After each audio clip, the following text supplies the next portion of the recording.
All right, guys, we back with another banger. This time we got how much do franchise owners make? Let's tap in. Do the big name franchise brands really make as much as people say? Today, I'm going to show you the real revenue numbers for some of the big name franchise brands, and then we're going to contrast those with some little known franchises that actually cost a fraction, sometimes a tenth of the price of the big names and can make just as much money and sometimes even more. So let's start off by looking at some big names highest to lowest on the QSR 50. These are food type franchises. Top of the list is Chick-fil-A. An average Chick-fil-A location generates over... Sheesh. All right, here we go. Here we go. Thoughts? Thoughts?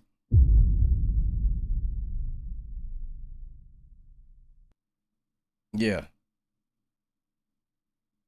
McDonald's is always going to end up somewhere in the top three.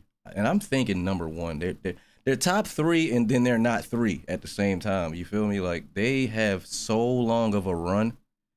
It is ridiculous. I don't know who's going to actually, like, dethrone them, but hats off to Mickey D's, bro. $7 million a year, and you can actually get a Chick-fil-A franchise for only $10,000. Now, Chick-fil-A, though, is not like a regular franchise, as the profit split is much lower, and the chance of getting a Chick-fil-A is very, very low. They get tens of thousands of applications every single year, and they open around 100 new restaurants. We actually covered... Yo, that sounds like the Philadelphia housing market. Like, Chick-fil-A is so strategic on who they let in.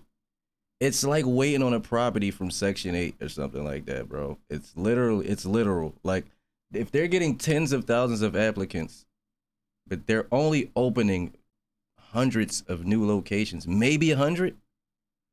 Oh, GG's. You might as well go elsewhere and start plan B. I mean, definitely put it in motion.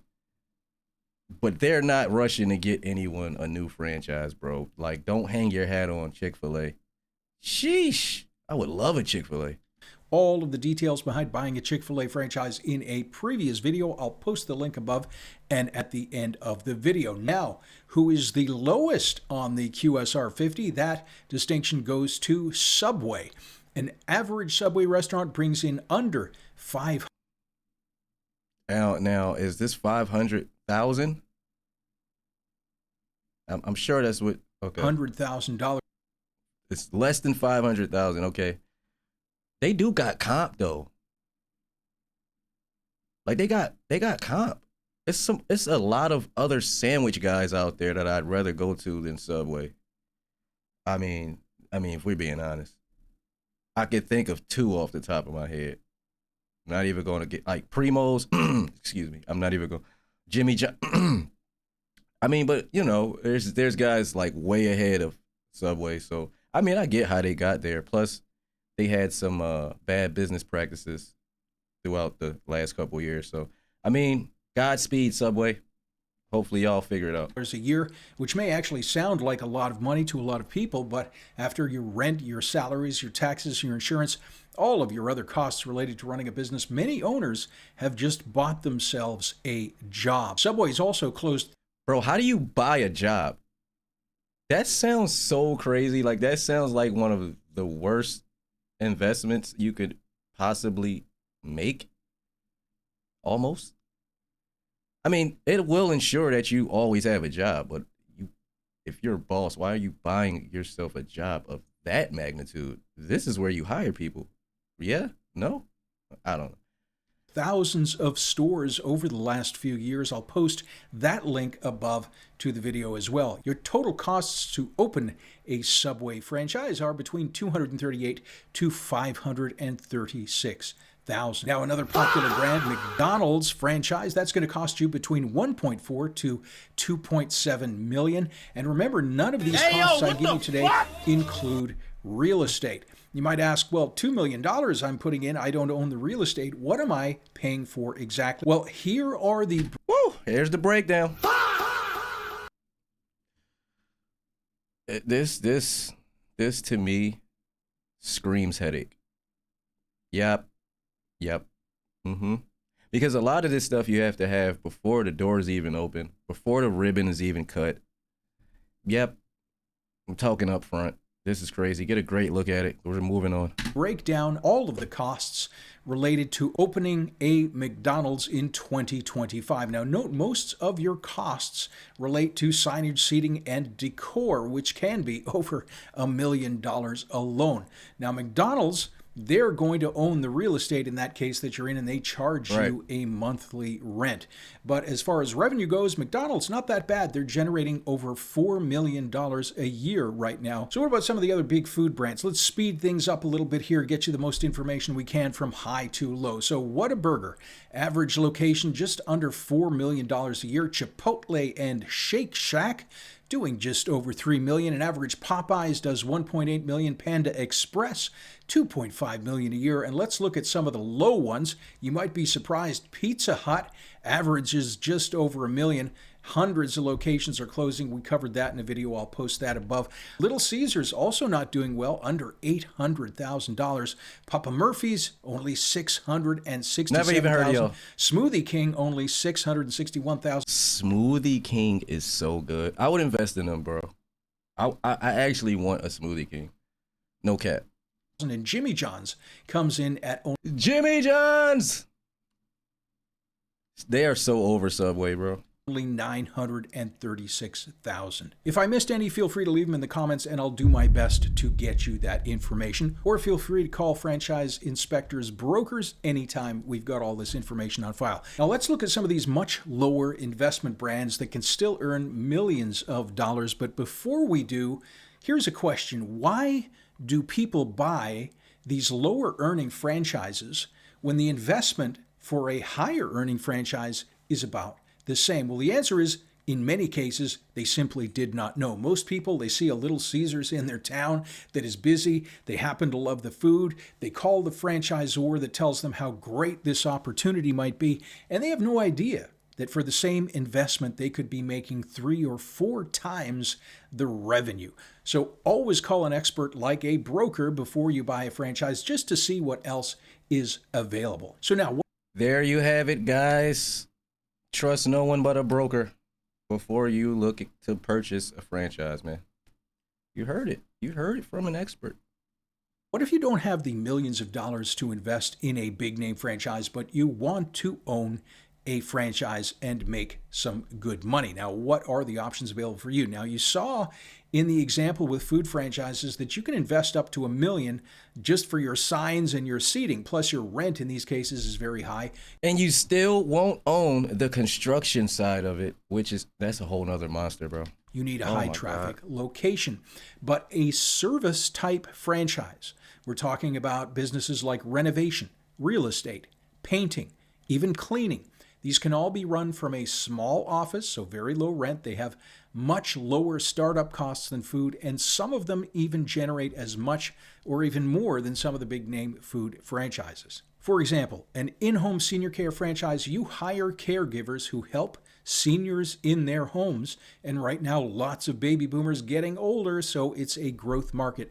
This business can be run from a small office, in some cases, in some states, from a home. And the investment is not in the millions of dollars. In fact, these franchises run as low as about $50,000, most of them in the $100,000 to $200,000 range total investment. Now, you might recall in our previous most profitable franchise videos, the highest earning franchise we ever saw was in the senior care franchise space, generated over $55 million a year. Now, to put that in perspective, the highest McDonald's only generates around $12 million a year. Now, are loans financing available? You may be asking. Yep, SBA loans are available for these types of franchises, 10 to 30% down approximately. But keep in mind, unlike a food franchise, customers don't just walk in and buy a hamburger or a slice of pizza. You need to get out there with these businesses and drum up customers. So make sure your skills are in alignment or you're not going to make any money. Next up, not one people usually want to talk about, cleaning franchises.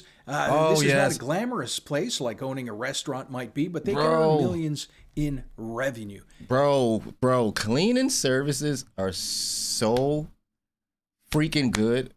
And to me, essential, because it's nothing worse than an untidy environment, than a cluttered, dirty, dusty. Oh my God, I'm having anxiety thinking about it. I love cleaning companies, bro. I would love to have one of those as well. Fairly easy business to run. From a small office, you manage crews of cleaners that either clean residential or commercial spaces. Again, investment is as low as $50,000. Larger name cleaning franchises typically between about $100 to $200 total investment, and that includes your working capital. Now, there are even specialty franchises in this space like jet detailing and crime scene cleanup, which can be very profitable. Real estate is another low investment option that can generate millions. Some choices in the market are real estate investing with brands like We Buy Ugly Houses. Yo, this is is this a union? I feel like this is a union. Like, we see these billboards everywhere, right? And you never know the face behind these guys. Besides the mascot to the left, it's not quite the face behind the company. And it's crazy because they've been around for quite some time, and they're just buying up so much property, and we don't even know what these guys look like. I guess if we don't need their service, we won't know what they look like. But shout out to these guys, man. As long as they're doing the right thing with these properties. Seen those signs out throughout the U.S. A lot of people don't know. Yeah, that is a franchise. Property management, where you manage a portfolio of real estate and charge a fee, or even real estate inspections. And if you've ever hired a home inspection service like Pillar to Post, for example, yep, that is a franchise as well. Now, these type of franchises, again, start at around $60,000 and up. So did I save the best until last? Maybe. But master franchising is a concept most people have never heard of. Basically, you buy a license to sell sub-franchises in your territory. What? So you basically are becoming a mini franchise company yourself. Now, the most popular master franchise model right now is in cleaning. And here is an actual example.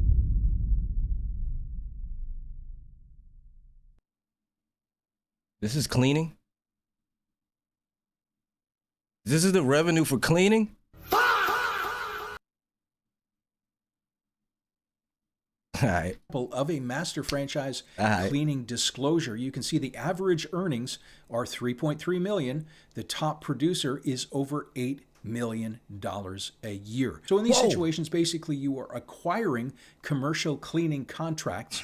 You then sell those contracts as a sub-franchise to people who are looking for business opportunities and side gigs in your local marketplace. Now, you've probably seen ads in your area for these investments. Now, a little bit higher investment for a master franchise, you're looking at between $200,000 to $300,000 all in. Now, just a few other options depending on your skills and your market demand. Staffing, some of these have average revenue close to $6 million. Your investment between about $140,000 to $200,000. Disaster recovery and cleanup, another popular one, and in certain locations you can do very, very well. Junk removal, and even consulting. All of these have $1 million potential. They can all be run from a small office and a much lower investment than food. Many of them starting at about $50,000, averaging probably about $120,000.